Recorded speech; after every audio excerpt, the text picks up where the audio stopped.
Chers élèves, bonjour. Cette séance s'inscrit dans le cadre de la préparation à l'examen régional. Elle a pour objectif d'initier les élèves de la première année du baccalauréat à l'épreuve de français. D'abord, je vais commencer par vous donner quelques informations concernant l'épreuve de français. Le tableau que vous avez en cours explique ces informations. L'épreuve de français dure 2 heures. Elle est scindée en 2 parties essentielles. La première partie, c'est l'étude de texte, divisée à son tour à la contextualisation avec 2 questions, l'analyse 6 questions, la réaction 2 questions. Quant à la production écrite, vous avez un seul sujet proposé, bien sûr, qui parle du texte argumentatif. Pour la notation, 5 points pour le discours et 5 points pour la langue. Je passe maintenant à l'exemple avec le corrigé. Texte 1. Ismen, essaye de comprendre au moins. Antigone, comprendre. Vous n'avez pas ce mot, vous n'avez que ce mot-là dans la bouche. Tous, depuis que je suis toute petite, il fallait comprendre qu'on ne peut pas toucher à l'eau, à la belle et fouillante eau froide, parce que cela mouille les dalles, à la terre, parce que cela tache les robes. Il fallait comprendre qu'on ne doit pas manger tout à la fois, donner tout ce qu'on a dans les poches aux mendiants qu'on rencontre. Courir dans le vent jusqu'à ce qu'on tombe par terre et boire quand on a chaud et se baigner quand il est trop tôt ou trop tard, mais pas juste quand on en a envie. Comprendre. Toujours comprendre. Moi, je ne veux pas comprendre. Je comprendrai quand je serai vieille. Elle achève doucement. Si je deviens vieille, pas maintenant. Texte 2. À 6 ans, je ne pouvais formuler de telles considérations sur les bijoux et sur les fleurs. Aucune discipline ne m'avait appris encore à classer méthodiquement mes idées. Mon vocabulaire était trop pauvre pour mettre au jour ce qui grouillait confusément en moi. C'était, je crois, cette impossibilité de faire part aux autres de mes découvertes, qui avait fait naître en moi une douloureuse mélancolie. Je pardonnais aux grandes personnes de me gronder, au besoin de me frapper pour une futilité, mais je leur en voulais à mort de ne pas essayer de me comprendre. Pour ma mère, j'étais un garçon parfait si je me lavais les pieds avant d'entrer dans la pièce. Pour mon père, j'étais un objet de fierté si le vendredi je copiais ses gestes pour faire la prière rituelle. Pour les voisins, j'étais un enfant modèle si je ne traçais pas de graffiti sur le mur de l'escalier, si je ne faisais pas de bruit en jouant sur la terrasse. Donc après la lecture du texte, une lecture bien sûr attentive, on passe à la lecture des questions. Étude de texte. Contextualisation des 2 textes. Recopier et compléter le tableau suivant. Titre de l'œuvre, genre littéraire, auteur. Question 2. Petit a. Depuis le début de leur conversation, de quoi Ismène tente-t-elle de convaincre Antigone? Petit b. Dans les passages qui précèdent cet extrait, Ma'alem Abdeslam a annoncé à sa femme et au narrateur qu'il a l'intention de les faire sortir. Où va-t-il les accompagner? Dans quel but? Deuxième partie, analyse des 2 textes. Texte 1. À travers sa réplique, Antigone se montre révoltée, obéissante, compréhensive. Choisissez la bonne réponse. Question 4. Relevez dans la réplique d'Antigone une expression qui annonce implicitement sa mort. Question 5. Citez 2 actions que son entourage interdisait à Antigone quand elle était petite. Question 6. Est-ce qu'Antigone accepte d'écouter le conseil donné par Ismène? Justifiez votre réponse par un indice tiré du texte. Texte 2. Question 7. Petit a. D'après le texte, quelle est la cause de la mélancolie qu'éprouvait Sidi Mohamed? Petit b. complétez le tableau suivant. Ce que le narrateur pardonne aux adultes, ce que le narrateur reproche aux adultes. Question 8. Je leur en voulais à mort de ne pas essayer de me comprendre. Quelle figure de style reconnaissez-vous dans ce qui est souligné? Une métaphore, une comparaison, une hyperbole.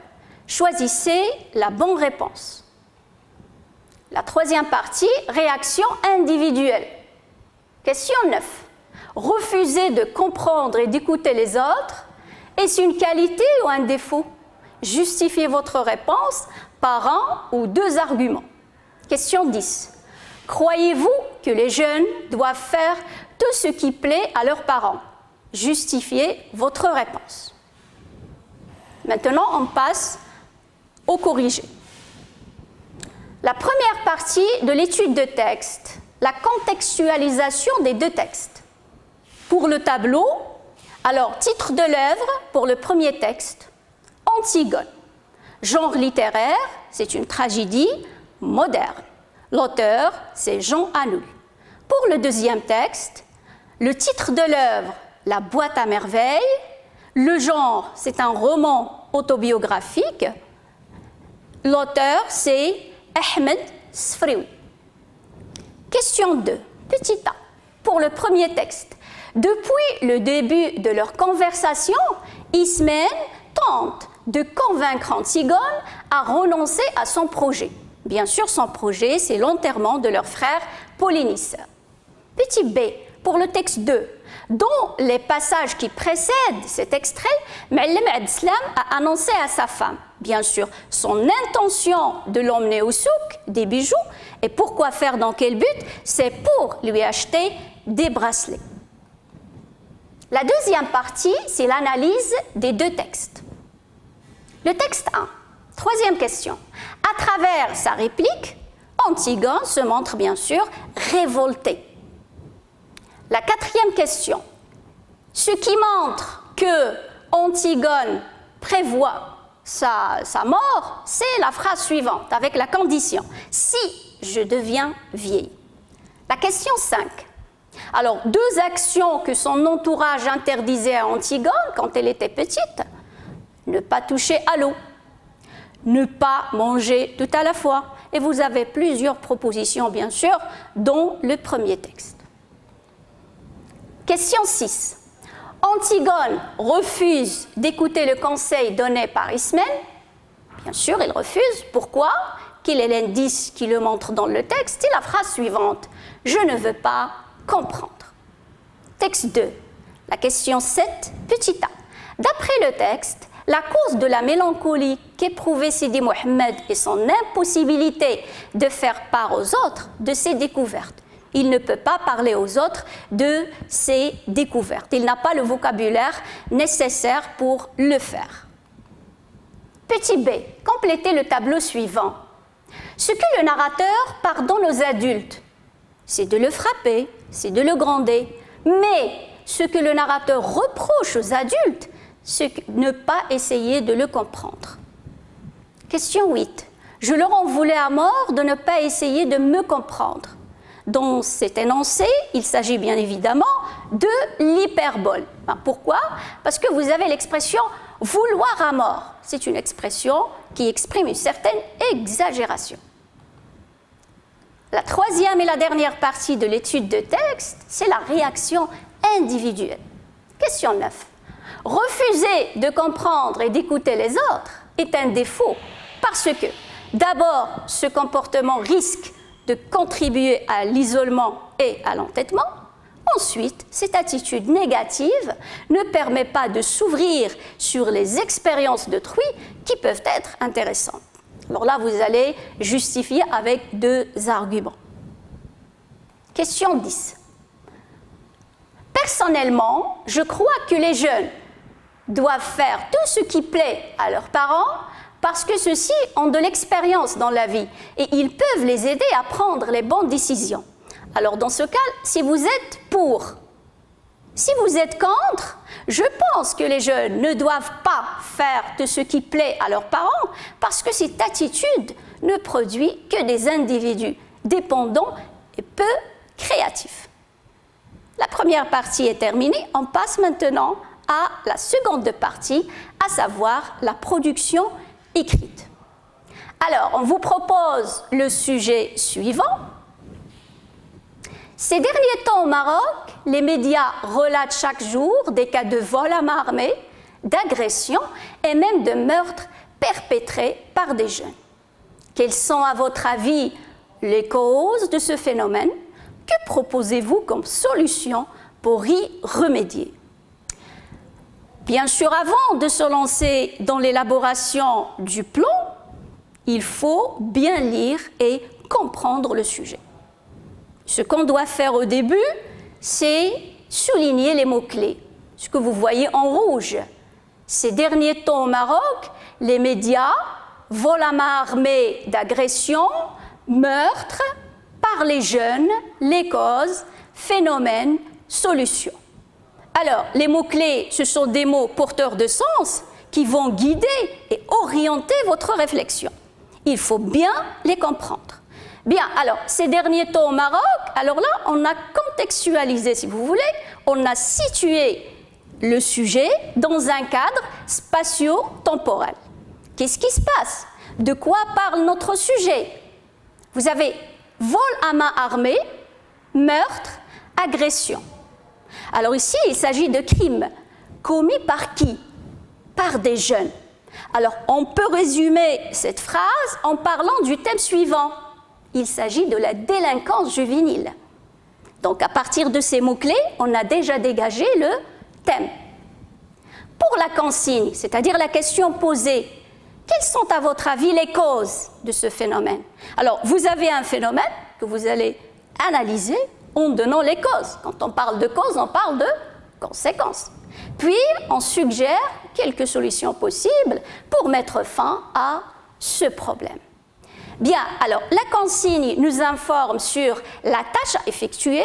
Il s'agit d'un texte argumentatif où on va analyser un phénomène, à savoir la délinquance juvénile. Bien sûr, ce sont les choses à prendre en considération lors de la lecture de la consigne. Bien, alors on passe maintenant au plan. Alors quel plan adopter? Alors puisque dans la consigne on vous demande d'analyser un phénomène, il s'agit bien évidemment du plan analytique. Alors le plan analytique se compose de 3 parties essentielles.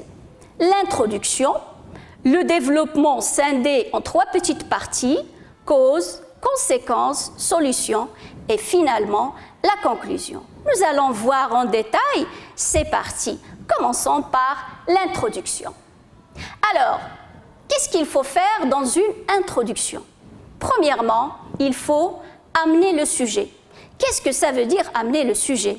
Eh bien, il faut définir le thème. Situer le thème dans un cadre spatio-temporel. D'accord?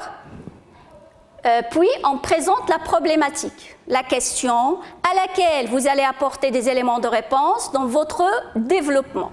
Et finalement, annoncer le plan, c'est ce que vous allez faire étape par étape. Le développement. Alors, dans le plan analytique, vous avez 3 petites parties. Le premier paragraphe, on parle des causes. Le deuxième paragraphe, les conséquences. Et finalement, le 3e paragraphe, on essaye de proposer quelques solutions. La conclusion. Pour la conclusion, il faut faire un bilan d'analyse, c'est-à-dire une petite synthèse de ce que vous avez déjà traité dans le développement, exprimer votre point de vue personnel, puis une question ouverte, c'est-à-dire poser une question directe ou indirecte à propos d'un thème qui est en relation bien sûr avec le sujet initial. Bien, je vous propose un exemple d'introduction pour le sujet. De nos jours, le problème de la délinquance juvénile ne cesse de prendre de l'ampleur dans notre société. Donc, quelles sont les causes de ce phénomène et comment peut-on y mettre fin? Votre introduction doit être bien sûr écrite en un seul paragraphe. D'accord? Deuxièmement, il ne doit pas comprendre le point de vue personnel, c'est-à-dire je ne peux pas mettre « je crois que » ou « personnellement je pense que ». Et finalement, il faut bien sûr poser une question, que ce soit directe ou indirecte, à laquelle vous allez répondre dans votre développement. On passe maintenant au développement. Je vais vous proposer quelques causes, conséquences et solutions pour la délinquance juvénile. Les causes. La première cause de ce phénomène est la pauvreté. Les jeunes des quartiers défavorisés croupissent dans la misère. Ils n'ont pas les moyens de s'offrir une vie de luxe. Deuxième cause. Les problèmes familiaux sont un grand facteur de la délinquance. Les conflits entre le père et la mère se terminent dans beaucoup de cas par le divorce et le remariage de l'un des parents. Aussi, les enfants, rejetés par le beau-père ou la belle-mère, vagabondent dans la rue où ils apprennent la violence. La troisième cause, la routine et le vide peuvent contribuer à la délinquance. Les quartiers populaires où ils vivent ne sont pas équipés en maisons de jeunes, en terrains de sport et en complexes culturels. Bref, les jeunes ne sont pas encadrés, conseillés et guidés. On passe aux conséquences.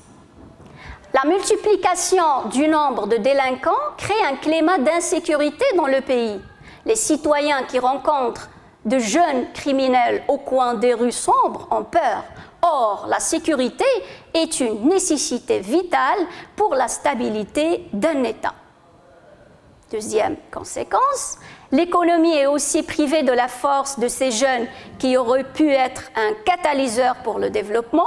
Au lieu de participer à la production de la richesse du pays, ces délinquants deviennent un fardeau. La dernière conséquence, la société dépense des sommes considérables pour la construction des prisons. Cet argent aurait pu être utilisé pour l'édification des écoles et d'hôpitaux. Les solutions possibles. Dans les quartiers populaires, il est impératif d'organiser des loisirs éducatifs auprès des jeunes et des enfants, d'où la nécessité de créer des espaces sportifs et culturels. Deuxième solution, informer et sensibiliser les jeunes sur les causes et les conséquences de la délinquance. Des émissions à la radio ou à la télévision, des manifestations sportives et culturelles sont bénéfiques dans ce sens. Alors enfin, je vous propose un exemple de conclusion. Pour conclure, la crise économique que traverse notre pays entraîne beaucoup de problèmes, comme la pauvreté, le chômage et l'échec scolaire. Ces fléaux incitent les jeunes à la délinquance. Personnellement, je pense qu'il faut agir vite parce que nous sommes tous concernés. Mais ce qui inquiète vraiment aujourd'hui, c'est l'impact négatif des médias sur l'éducation des adolescents. Donc la même chose pour la conclusion, donc un seul paragraphe où vous allez respecter la synthèse. Donc j'ai donné une synthèse de ce qui était déjà traité dans le développement, puis j'ai donné mon point de vue personnel et finalement une ouverture sur l'impact des médias sur, bien sûr, l'éducation des jeunes et des adolescents. Nous sommes arrivés à la fin de notre cours. Merci pour votre attention et bon courage.